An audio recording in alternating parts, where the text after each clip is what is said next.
The Mystery of the Disappearing Lamps. Written by Mervat Al-Beltagi, illustrated by Maya Abod, published by Asafir. Read by Khalisa Tertia Widati. Hello, my name is Zed. Can you see me? Of course you can. But a few days ago, it was very difficult to see anything. Do you know what happened? One mysterious night, all the light bulbs in our village disappeared. It was dark and people were frightened. We searched everywhere, but we couldn't find any light bulbs. The village people had a meeting to discuss this mysterious event. Where are our light bulbs? They asked. Who stole them? And why? I was determined to solve this mystery. I knew every thief left evidence behind. So I put on my detective hat, cracked a magnifying glass, and began my investigation. With close examination, I found a long, black hair on my windowsill. Aha! I cried. Whoever took the light bulbs must have left this hair. I wonder who it might be. I went in search of the thief, wondering what I might find. A monkey? A deer? Or maybe an ogre? What if it was something terrifying? I knew I must be brave and find the thief so we could have light in our village again. So I searched high and low through mountains, valleys, and forests, but never found another strand of hair like the one on the windowsill. I was about to turn for home when suddenly I saw a bright light shining from a cave in the distance.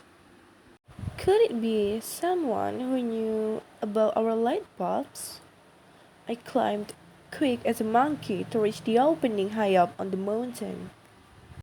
Inside was an amazing sight. More light bulbs than I had ever seen in one place were piled everywhere, while some hung from wires above and shone brightly into the night. Most of them were strewn around the floor. What was going on here? And who had done this? A rumbling sound suddenly rose up from deep in the cave. I took the light bulbs. The voice said. I shook, and my knees trembled as I waited to see what would appear. A big, dark shape came to the entrance. As it came into the light, I realized that it was a bear with long black hair. I got up the courage to speak. Aren't you Andean spectacled bear? Your hair matched the one I found in our village. Why did you take our lights? The bear sat down with a flop. Yes, I took the lights. I have no family left. Very few bears like me are still living in these mountains. I have been very lonely.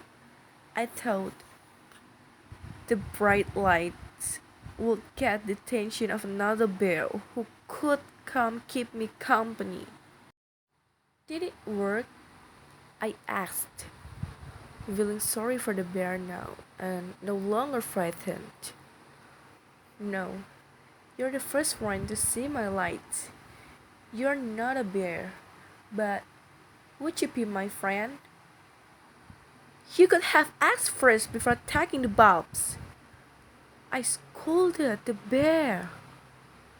But I will come visit you again if you promise to return the bulbs to our village.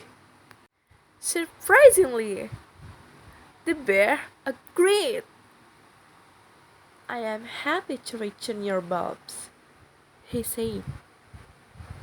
You see, these bulbs consume a lot of electricity.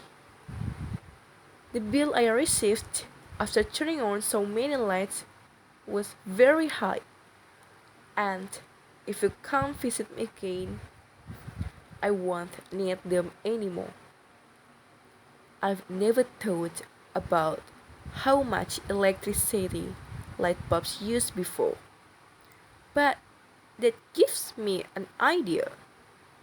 I said, I think I know how to solve both of our problems. With the bear's help, I loaded all the light bulbs into a cart.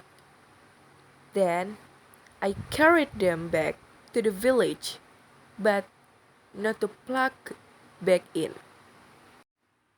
I was going to use the old, inefficient bulbs for decoration. My friend Lina helped me with some paint, string, and a few plants. We turned the old bulbs into all kinds of beautiful things. We agreed to sell them to raise money for new bulbs that use energy more efficiently. Everyone loved the decorated bulbs, and soon we had made enough money to buy new light bulbs for everyone in the village. People were surprised to learn how much money they could save with the new bulbs. I didn't forget about my bear friend either. I began visiting his cave regularly and introduced him to some new friends. In turn, he came to our village and participated in a local stage play, lit beautifully by our new bulbs. The bear was delighted to have friends to visit, and we were happy to have lights in our village again. So, now you know how wonderful it is that you can see me. But why is my mom calling me from the kitchen? Zed, come here. Someone has taken the refrigerator. I wonder who the thief is this time. The end.